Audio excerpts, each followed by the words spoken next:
le podcast The Green Attitude. Je suis Delphine, fondatrice de la marque cosmétique Greenance. Bienvenue sur mon podcast qui aide à rendre le monde meilleur et où ensemble nous abordons comment améliorer au quotidien notre impact sur notre planète. Si vous ne savez pas comment vous y prendre ou par où commencer, alors vous êtes au bon endroit. Si cela vous plaît et afin de soutenir ce podcast, n'hésitez pas à vous abonner sur votre plateforme d'écoute préférée, à le noter, le commenter, et je vous le lirai avec plaisir, et le partager sur le réseau social de votre choix. Bonne écoute! Bonjour et bienvenue à tous. Alors aujourd'hui, nous allons voir pourquoi changer son alimentation. J'ai toujours su que le réchauffement climatique était dû aux activités humaines, car les scientifiques en parlent depuis les années 70, voire même avant. Ça ne date pas d'hier. Je me souviens même d'un livre de mon grand frère, édité dans les années 70 justement, qui raconte l'histoire des barbes à papa et de la pollution sur Terre avec tout ce que ça implique comme problème de santé. Pour respirer notamment, mais cela traitait aussi de la destruction de l'environnement. Bref, c'est pas un sujet nouveau. Dans ma grande naïveté, j'ai toujours cru que la plus grande pollution venait de l'essence, des carburants, et donc de la voiture. Alors bien sûr, les transports, voitures, avions, camions, représentent une belle part d'émissions de CO2, soit 24%, mais ce n'est pas le pire. Et en plus de participer au réchauffement climatique, les transports polluent directement l'air que nous respirons. Mais encore une fois, c'est pas le pire. Et en tout cas, ce n'est pas le cœur du problème, à mon sens. Je ne veux pas dire par là qu'on ne doit rien faire à ce sujet. Je dis simplement qu'il y a d'autres problématiques qu'il est très important d'aborder, de considérer et dont nous devons partager les infos. Il y a à peine 3 ou 4 ans que j'ai réalisé que l'une des plus grandes causes, et si ce n'est pas la plus grande cause du réchauffement climatique, vient de notre alimentation, et spécifiquement de notre consommation de viande. Mais sérieusement, c'est quoi le rapport entre alimentation et climat ? Ça semble tellement improbable que ça ait un quelconque lien. J'aime bien retourner un peu dans le passé et remettre les choses dans leur contexte, et ce parce qu'on n'est pas très bon en histoire et surtout on oublie vite comment les gens vivaient avant nous. Nos grands-parents, par exemple, n'avaient pas du tout le niveau de consommation de viande que nous avons, pour de multiples raisons, notamment des raisons financières. En effet, il y avait plus souvent des familles nombreuses dans la première partie du XXe siècle qu'aujourd'hui, et la plupart des foyers étaient pauvres. Je me souviens de ce que me racontaient mes grands-mères et même de ce que me raconte ma mère de son enfance. Il n'y avait pas de la viande à tous les repas, non. C'était bien souvent 1 à 2 fois par semaine et le dimanche en particulier. Le reste du temps, c'était des œufs, des légumes, des légumineuses, donc des lentilles, pois chiches, pois cassés et autres, des fruits, du pain, des céréales, du riz. Voilà, simple mais hyper bon pour le corps et plutôt végétarien, et bien sûr de saison. Il y avait évidemment des boucheries, mais pas mal de personnes achetaient leurs propres bêtes, les nourrissaient, les tuaient elles-mêmes, les plumaient, les dépeçaient. Combien de fois j'ai vu faire à ma grand-mère. Ça demandait beaucoup de travail, alors oui, ça n'était pas tous les jours car beaucoup de boulot et puis c'était des mets assez chers.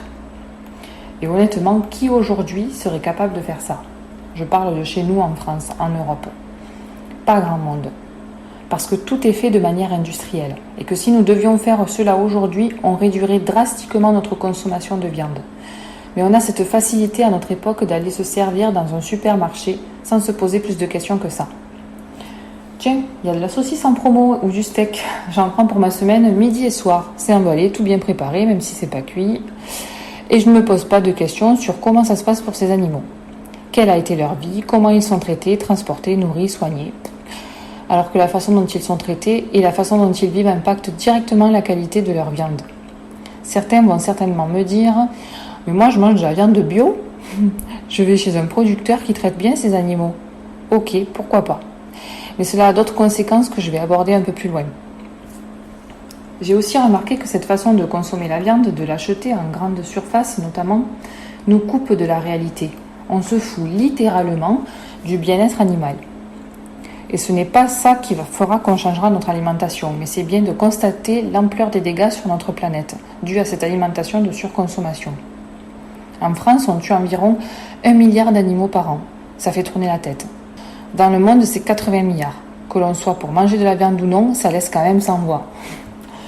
Bon, et puis en France, on mange en moyenne 1,5 kg de viande par semaine. c'est à peu près 85 kg par an, alors qu'il est recommandé pour notre santé d'en manger entre 200 et 500 grammes, soit l'équivalent d'un ou deux repas à base de produits carnés. Pour info, et pour donner un ordre de comparaison en Europe, on mange en moyenne 1,6 kg de viande par semaine par personne. Aux États-Unis, c'est plutôt aux alentours de 2,5 kg par personne, ça fait 128 kg par an. Pour juste donner un ordre d'idée, en Inde, c'est 3,8 kg par an par personne. Voilà, pas de commentaires là-dessus. L'élevage de nos jours, qu'est-ce que ça représente ? En France, 8 animaux sur 10 sont enfermés dans des élevages intensifs, soit par exemple 95% des cochons, 83% des poulets, 94% des truites, 60% des chèvres. Finalement, ça laisse peu de place à l'élevage bio et de plein air, n'est-ce pas ? Et d'autant plus que l'État subventionne davantage l'agriculture classique plutôt que la bio. Et puis ces animaux sont bourrés d'antibiotiques notamment, car vivant dans des espaces réduits et collés les uns aux autres, les maladies circulent beaucoup plus facilement que dans l'état naturel et il faut les maintenir en bonne santé. Sauf que voilà, nous mangeons ensuite cette viande, qui contient ces antibiotiques et autres médicaments. Cela engendre un énorme problème sanitaire qui est la résistance aux antibiotiques chez l'être humain. Il y a plusieurs facteurs qui rentrent en jeu dans cette résistance face aux antibiotiques, mais l'alimentation carnée est un de ces facteurs. Mais revenons-en à nos moutons, si j'ose dire. Donc oui, manger de la viande et du poisson, ça nous tue. Et je vous invite à visionner le reportage de Kate Winslet, « Manger nous mènera à l'extinction ». Donc pour résumer, manger des produits carnés, ça a quelles conséquences ? 1. La maltraitance animale. Bon, vous allez me dire, mais ça fait partie des règles du jeu de la nature que de tuer un être vivant pour se nourrir. Je suis d'accord. Il est parfois nécessaire de le faire, mais comme je l'ai dit plus haut, qui en serait capable aujourd'hui dans notre société actuelle ? Même les plus gros mangeurs de viande seraient potentiellement incapables de chasser pour survivre, comme le font les tribus au fin fond de l'Amazonie. Et puis, est-ce nécessaire d'en manger autant ? Dans le reportage de The Game Changer sur Netflix, que je vous invite à regarder aussi, vous pouvez voir que, d'après les études scientifiques, on est potentiellement en meilleure santé quand on n'en mange pas de la viande. Je précise. 2. Gaspillage de l'eau douce disponible sur Terre. Et oui, l'élevage, ça consomme beaucoup d'eau. Une vache consomme entre 50 et 100 litres d'eau par jour, voire 150 litres pendant les fortes chaleurs. Donc pour visualiser plus simplement, 1 kg de viande consomme entre 20 et 50 litres d'eau. Ça serait digne d'un problème de l'école primaire. Alors si une vache consomme 50 à 150 litres d'eau par jour et que nous mangeons 85 kg par personne par an, sachant qu'un kilo de viande est égal à une consommation de 20 à 50 litres d'eau, combien gaspillons-nous d'eau douce par an ? Bref, en étant végan, sur un mois, on économise l'équivalent en eau de 1220. Donc 3. Déforestation. Quoi ? Ben oui, parce que les animaux d'élevage vivant cloîtrés ont besoin d'être nourris. Et ils sont nourris avec du soja, des tourteaux de soja précisément. Et n'en déplaise à certains, ce ne sont pas les végétariens et végans qui favorisent la déforestation de l'Amazonie à cause de leur putain de tofu. Et c'est qui est le plus gros producteur mondial ? Ben, le Brésil.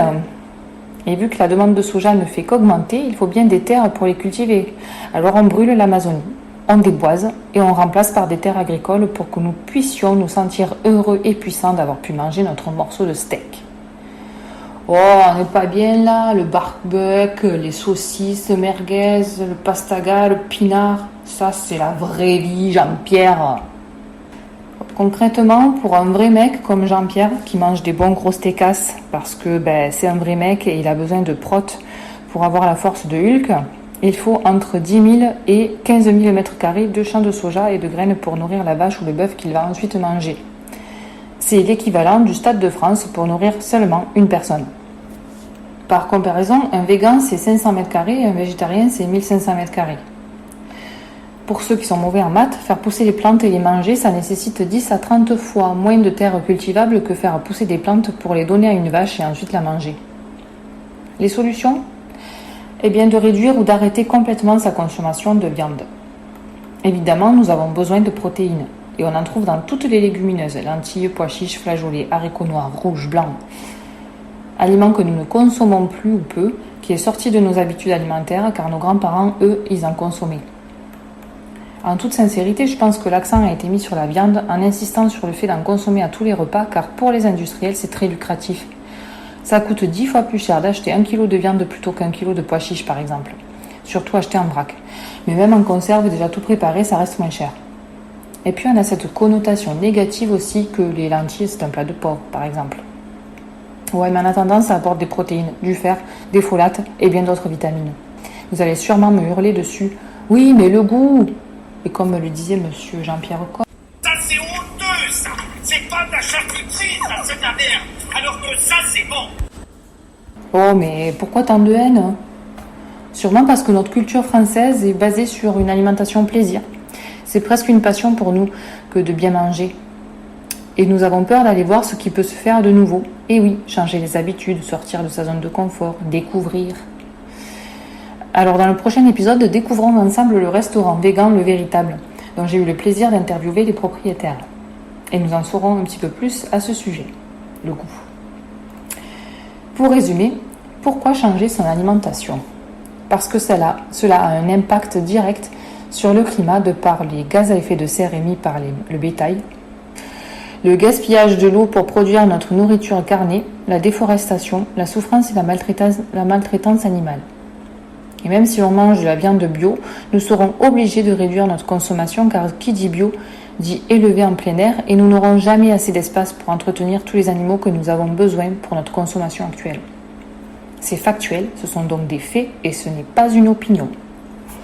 Je vous souhaite une superbe journée et à bientôt.